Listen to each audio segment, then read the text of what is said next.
ये बेंगलुरु के इंदिरा नगर में मौजूद 3 star service apartment hotel royal living है। और इसी होटल के कमरे से इस वक्त एक लाश बाहर निकाली जा रही है।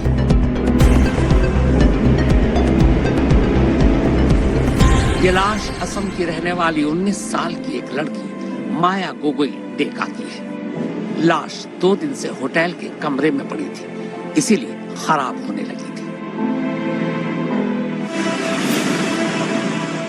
अब आइए चलते हैं इसी रॉयल लिविंग होटल के रिसेप्शन की तरफ।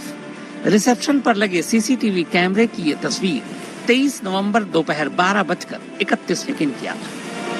तो आइए अब पूरी कहानी सिलसिलेवार जानते हैं।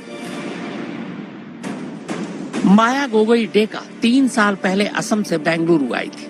वो सोशल मीडिया के लिए वीडियो बनाने के साथ साथ एक एजुकेशन कंसल्टेंसी फर्म में जॉब करती थी। डेका बेंगलुरु में अपनी बहन और एक कजन के साथ किराए के एक अपार्टमेंट में रहती थी। करीब 6 महीने पहले सोशल मीडिया के जरिए ही डेका की मुलाकात केरल के कुन्नूर के रहने वाले 21 साल के आरव हनोई से हुई। दोनों में पहले दोस्ती हुई और फिर प्यार। बिजनेस एडमिनिस्ट्रेशन में ग्रेजुएशन करने के बाद इसी साल आरव कुन्नूर से बेंगलुरु आ गया। आरव ने भी बेंगलुरु की एक कंपनी में स्टूडेंट काउंसलर के तौर पर काम करना शुरू कर दिया। अब डेका और आरव की अक्सर मुलाकात होती थी। 23 नवंबर को आरव और डेका दोपहर को इसी होटल रॉयल लिविंग में पहुंचते हैं। दोनों के पास एक एक बैग है। दोपहर को चेक इन करने के बाद दोनों अपने कमरे में चले जाते हैं। उन्होंने रूम 1 दिन के लिए बुक कराया था।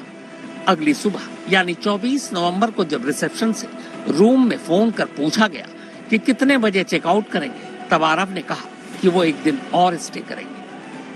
इसके बाद 25 नवंबर की सुबह रिसेप्शन से फिर से रूम में फोन आया कि वो कितने बजे चेकआउट करेंगे। तब आरव ने कहा कि अब वो 26 नवंबर की दोपहर को ही चेकआउट करेंगे। इस तरह 1 दिन का स्टे और बढ़ा दिया। अब 26 नवंबर की तारीख आ चुकी थी। आज ही के दिन दोनों को होटल से चेकआउट करना था, लेकिन 26 नवंबर की सुबह 8:19 पर आरव अकेले ही होटल से बाहर निकलता है।